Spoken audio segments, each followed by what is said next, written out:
Dear student, we were discussing the Victorian poets, and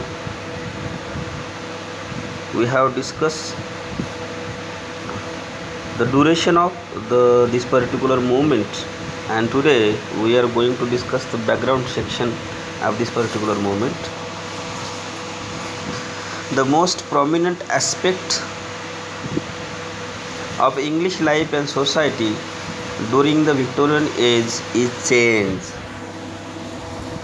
The rise of middle class and their growing affluence. Affluence म्हणजे काय? संपत्ती, पैसा. Alienated the lower working class. Alienated म्हणजे दूर सारणे. The growing urban population of working class and their wretched existence in a conditions of poverty challenged ideas of utopianism and gave way to pessimism and despair. The established doctrine of religion and belief were doubted and questioned. In the political sphere, there were calls for the reforms and democracy. More people received voting rights. There was improvement in the field of education, and women became increasingly aware of their rights and place in society. The theories of Bentham, Darwin, and socialism influenced the thinking and public opinion. It was against such turbulent backdrop that the development of literature took place. This is the very short background is given here. In which background that particular movement was flourished, or we can say evolved or developed or originated. So dear student, what was the condition of England at that time? While considering the period 1837 to 1901, this period we generally consider the Victorian period. So why the turn from or turning from romantic revival to Victorian poets, we generally turn or try to discuss why that phase was changed. Generally we, as discussed earlier, we discussed yesterday that in romantic period poets were much more infatuated, we can say, or attracted towards nature. They always try to describe with their poetry the simple rural life of simple people, and they also try to write their poetries in the simple language. They never differentiate between the language of prose and poetry. They always try to depict the life of simple people, rural people, and they never were attracted towards the city life. This is some features we can get from the romantic revival. But why was that aptitude was changed, and another type of phase came there, and they try to explore the city life. They try to explore the life living in the cities and the slums and the middle class and the slum areas. All these issues we generally find in the Victorian poetry of Victorian poets. So why such type of change happened in England? What were the factors responsible for that? We have to discuss. So while discussing the background section, first of all we come to know that the most prominent aspect म्हणजे काय, मराठीत त्याला आपण म्हणू की एक प्रकारचा त्याचा ॲप्टिट्यूड म्हणा किंवा एक प्रकारचा त्याचा फॉर्म म्हणा, एक प्रकार त्याच्या मागचा एक पॉईंट म्हणा. The most prominent aspect of English life and society during the Victorian age is change. The change कशामध्ये चेंज म्हणजे बदल हा सगळ्यात महत्त्वाचा फॅक्टर, आपल्याला एक घटक. ॲस्पेक्टचा अर्थ काय? घटकसुद्धा तुम्हाला म्हणता येईल.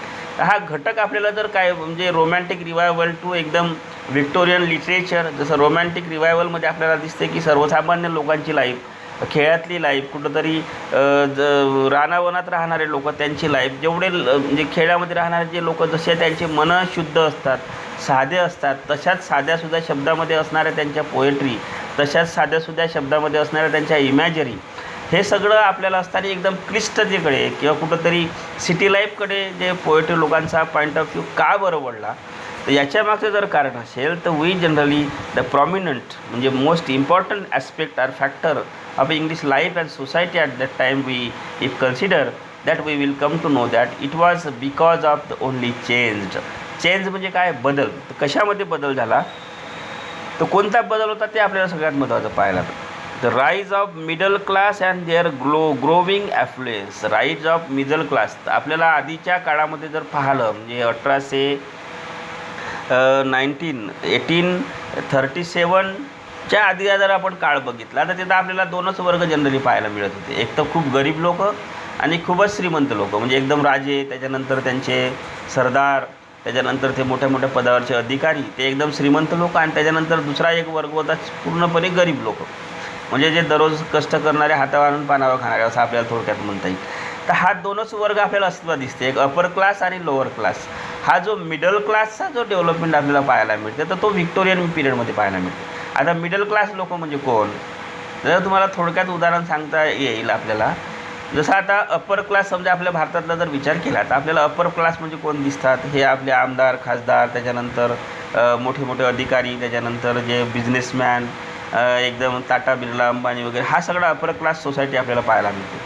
आणि लोअर क्लास जर आपण कुठचा बघितला तर खेड्यामध्ये जे राहणारे मजूर वर्ग आहे किंवा अर्धे म्हणजे एकदम अल्पभूधारक शेतकरी आहे, ते जेमतेम कसे तरी त्यांची गुजराण करत असतात, हा एकदम आपल्याला लोअर क्लास पाहायला मिळतो. मग मिडल क्लास कोणता, तर मिडल क्लास कोणता म्हणजे त्या गरिबीतून कुठंतरी शिकून शिक्षणाच्या सोयी आपल्या अवेलेबल झाल्या, त्याच्यानंतर लोकांनी शिक्षण घेणं चालू केलं, त्या शिक्षणाच्या जोरावर लोकांना मग मोठ्या मोठ्या पदाच्या नोकऱ्या लागल्या, मग त्याच्या नोकरीच्या माध्यमातून त्यांच्याकडे पैसा आला, मग त्यांचे घरं मोठे मोठे झाले, त्यांच्याकडे चैनीच्या वस्तू आल्या, त्यांच्याकडे पैसा भरमसाठ आला.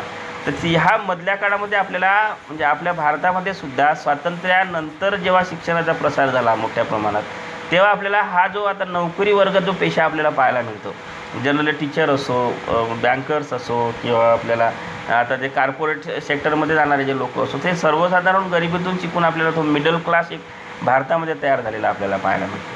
तसाच मिडल क्लास म्हणजे हे मिडल क्लास म्हणजे हे जेन्युइन वडिलोपार्जित किंवा संपत्तीचे म्हणजे यांच्याकडे होते अशातला भाग नाही, ते स्वतःच्या भरावर किंवा आपल्या एज्युकेशनच्या भरोशावर तयार झालेला हा मिडल क्लास होता. अपर क्लास म्हणजे ते एकदम परंपरागत त्यांच्याकडे आपल्याला करोडोची संपत्ती असलेली पाहायला मिळते. लोअर क्लासकडे तर तेव्हाही काही नव्हतं, आताही काही नाही. हा जो मिडल क्लास आहे ते स्वतःच्या पायावर उभा होऊन, स्वतः एज्युकेशन घेऊन, स्वतः मेहनत करून हा एक मधला जो क्लास तयार झाला तो आपण मिडल क्लास म्हणतो त्याला. त्याच्यात मग हायर मिडल क्लास येतो, लोअर मिडल क्लास होतो, तो वेगळा प्रश्न. तर अशाच प्रकारचा जेव्हा मिडल क्लास तयार झाला इंग्लंडमध्ये, आणि मग काय झालं, त्यांच्याकडे संपत्ती यायला लागली, तर ह्या मिडल क्लासने स्वतःला काय केलं की ज्या लोअर क्लासमधूनच ते आलेले लोक होते, पण संपत्ती खूप आली, यांचे मोठे मोठे घरं झाले, चैनीच्या वस्तू झाल्या, तर या लोकांपासून हे काय झाले, मग ते ग्रोविंग ॲफ्लुएन्स म्हणजे खूप संपत्ती, alienated the lower and working class. तर त्याच्यामुळे हे लोकांनी स्वतःला काय केलं की त्या लोअर क्लासपासून, वर्किंग क्लासपासून स्वतःला वेगळं विभक्त करण्याचा प्रयत्न केला. The rise of middle class and growing urban population of the working class and their worst. आणि त्याच्यानंतर आपल्याला दुसरा एक सगळ्यात महत्त्वाचा घटक इथे दिलेला नाही, पण त्याच्यावर आपल्याला भर द्यावं लागेल की याच व्हिक्टोरियन पिरियडमध्ये आपल्याला इंग्लंडमध्ये इंडस्ट्रीयल रिव्हॉल्युशन झालेली दिसते. इंडस्ट्रीयल रिव्हॉल्युशन म्हणजे काय, म्हणजे औद्योगिक क्रांती झालेली आपल्याला पाहायला मिळते. औद्योगिक क्रांती म्हणजे काय, तर शहराच्या ठिकाणी मोठे मोठे कारखाने उभे झाले, त्याच्यामध्ये मग तिथे जॉब अपॉर्च्युनिटीज वाढल्या. खेड्यातला जो हा वर्किंग क्लास होता, लोअर क्लास होता, हा लोअर क्लास मग शहराकडे आकर्षित झाला, आणि त्याच्यामुळे असं आपल्याला पाहायला मिळते की शहराच्या सभोवताली सबर्बन एरिया ज्याला आपण म्हणतो हा वाढला, स्लम एरिया वाढला. मग तो स्लम एरिया म्हणजे काय, झोपडपट्टी. मग त्या झोपडपट्टीमध्ये खेड्यातले लोक येऊन आपली झोपडी बांधून राहायला लागली, पण त्यांची जर आपण कंडिशन पाहिली, एक्झिस्टन्स पाहिलं, त्यांचं राहणीमान जर पाहिलं, तर ते आपल्याला कसं दिसते, एकदम ब्रेस्ट म्हणजे एकदम भयंकर, त्याला काय म्हणतो आपण, एकदम अनहायजेनिक. म्हणजे त्यांच्या लॅट्रिनच्या सोयी नाही, त्यांच्या पाण्याच्या सोयी नाही, त्यांच्याकडे पुरेसा हवेशीर त्यांचं घर नाही, किंवा पुरेशा हायजीन मेंटेन केलेले नसणे, अस्वच्छता असणे, अशी एकदम भयावह लाईफ आपल्याला त्या स्लम एरियामध्ये पाहायला मिळत होती. In condition of poverty the growing urban population. Growing म्हणजे वाढणारी, अर्बन म्हणजे नागरी, शहरी, पॉप्युलेशन म्हणजे लोकसंख्या. तर हे शहरी लोकसंख्या वाढण्याचं एकमेव कारण मुख्य कारण कोणतं असेल तर ते म्हणजे काय आहे, इंडस्ट्रियल रिव्हॉल्युशन, औद्योगिक क्रांती. त्याच्यामुळे काय झालं की working class and their waste existence in the condition of poverty. आणि इकडे खेड्यातून शहराकडे आल्यानंतर त्यांचे घरं मग स्वतः मग त्यांच्या त्यातही त्या रिव्हॉल्युशन इंडस्ट्रीमध्ये मग त्यांचं जे सपरेशन होतं, ऑपरेशन होतं, त्यांची पिळवणूक होत होती, त्यांना कमी दरामध्ये काम करावं लागत होतं. त्यामुळे सुद्धा त्यांच्या जीवनामध्ये एक दारिद्र्याचं जीवन त्यांचं चालूच होतं. ते चॅलेंज द आयडियाज ऑफ युटोपियानिझम. आता युटोपियानिझम म्हणजे काय, आता आपल्या भारतामध्ये एक खूप सध्या प्रचलित असणारी हे टर्म आहे की रामराज्य. रामराज्य म्हणजे काय, रामाच्या राज्यामध्ये जे सुखसुविधा समाजाला मिळत होत्या, रामाच्या राज्यामध्ये ज्या स्वाभिमानानं लोक जगत होते, तसं स्वाभिमानानं जगणं, तशा सुखसुविधा प्रत्येक नागरिकाला जर मिळत असेल तर अशा प्रकारचं राज्य आम्हाला पाहिजे आहे. त्याला आपण रामराज्य म्हणतो. आणि त्याच रामराज्य पाहिजे म्हणून आपण नरेंद्र मोदी साहेबांना निवडून दिलं तर नाही का. तर अशा प्रकारचं रामराज्य. पण आता जेव्हा त्याच्या विपरीत परिस्थिती आपल्याला दिसते तर लोक नरेंद्र साहेबांना म्हणजे शिवाय देताना आपल्याला पाहायला मिळते. अशाच प्रकारे जे युटोपियानिझम म्हणजे काय, युटोपियासुद्धा असं राज्य की जे सर्व सोयीने युक्त असं राज्य, तर त्या राज्यासारखं राज्य तयार करणं म्हणजे काय, युटोपियानिझम. त्या अपेक्षा करणं, आशा करणं, तशा प्रकारचं जीवन जगणं म्हणजे काय, युटोपियानिझम. तर इंग्लंडची जे कन्सेप्ट होती का, इंग्लंड हे एकदम सुंदर राज्य आहे बा, सुंदर स्टेट आहे बा, सुंदर देश आहे बा. तर या म्हणजे जेव्हा आपण एकदमच हे करतो, ज्या व्हिक्टोरियन पिरियड जरी काळ आपण बघितला तर 1857मध्ये आपल्याकडे उठाव झाला. आपल्याला 1857चा उठाव तुम्हाला माहीत आहे, इतिहास शिकत असाल तर 1857पर्यंत भारतामध्ये कोणाची सत्ता होती, ईस्ट इंडिया कंपनीची सत्ता होती. मग तो 1857चा उठाव जवळपास 1 वर्ष चालला. त्याच्यानंतर ईस्ट इंडिया कंपनीच्या हातून पूर्णपणे अधिकार घेऊन व्हिक्टोरिया राणीचं सरकार आपल्या भारतामध्ये स्थापन झालं. तर तो काळ असा होता की जवळपास अर्ध्या जगावर इंग्लंडचं राज्य होतं. म्हणजे एवढं श्रीमंत राज्य जर कोणतं असेल त्यावेळेस तर इंग्लंड होता. अमेरिकेसारख्या देशावर सुद्धा त्यांचं राज्य होतं. म्हणजे अशा परिस्थितीमध्ये सुद्धा हे जे worst condition of the poor, worst condition of the workers जेव्हा पाहतो तर ते युटोपियानिझमला, त्याला थोडक्यात तुम्ही लक्षात ठेवा, रामराज्य ह्या संकल्पनेला कुठंतरी तडा गेलेला आपल्याला तिथे पाहायला मिळते.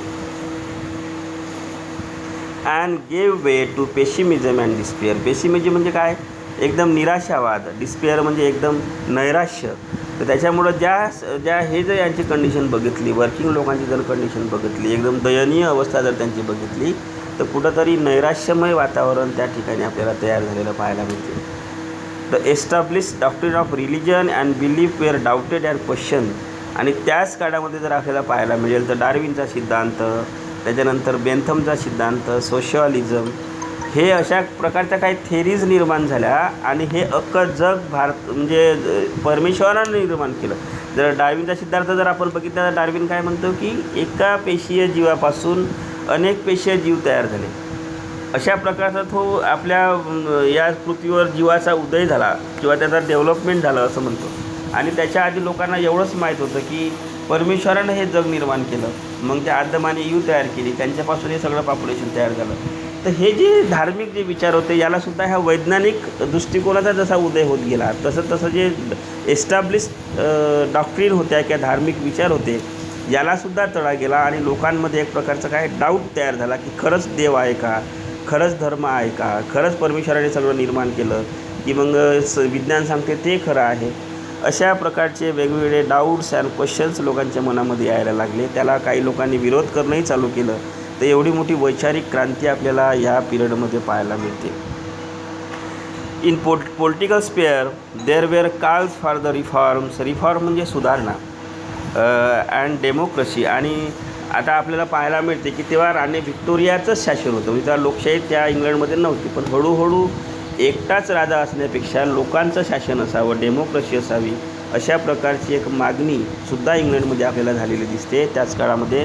आणि त्याचा परिणाम म्हणून more people receive voting rights. म्हणजे त्याच्या आधी आपल्याला इंग्लंडमध्ये सुद्धा वोटिंग राईट्स पाहायला मिळत नाही, म्हणजे मतदानाचा अधिकार. तर काहीच लोकांना इंग्लंडमध्ये, स्त्रियांना मतदानाचा अधिकार नव्हता सुरुवातीला इंग्लंडमध्ये. तर अशा प्रकारचा तो आपल्याला वोटिंग राईट्स काही लोकांना मिळाला. There was improvement in the field of education. शैक्षणिक क्षेत्रामध्ये सुद्धा विकास झालेला पाहायला मिळते. Woman became increasingly aware of their rights and place in the society. शिक्षणाच्या प्रसारणामुळे स्त्रियांनासुद्धा त्यांचे अधिकार समजले, त्यांचं समाजामध्ये स्थान काय आहे ते समजलं आणि याचा एवढा परिणाम झाला की त्या काळामध्ये आपल्याला वुमन रायटर्ससुद्धा डेव्हलप झालेले आपल्याला पाहायला मिळते. The theories of Bentham, Darwin, socialism, influence म्हणजे प्रभाव टाकणे, thinking and public opinion and it was against such turbulent background the development of literature टूक प्लेस. आणि ह्या अशा सगळ्या बॅकग्राऊंडमध्ये आपल्याला व्हिक्टोरियन पिरियडमध्ये लिटरेचर तयार झालेलं पाहायला मिळते. म्हणजे हे आपण डिस्कस केलेले सगळे मुद्दे आपल्याला जे लिटरेचर म्हणजे त्या काळामध्ये जनरली नॉवेल असो, पोएट्री असो, प्रोज असो, या सगळ्याच वेगवेगळ्या ज्या जनरमध्ये आपल्याला हे सगळे मुद्दे आलेले आपल्याला पाहायला मिळतात. तर हे बाकीचे मुद्दे जे आहे ते आपण उद्या डिस्कस करू. ओके.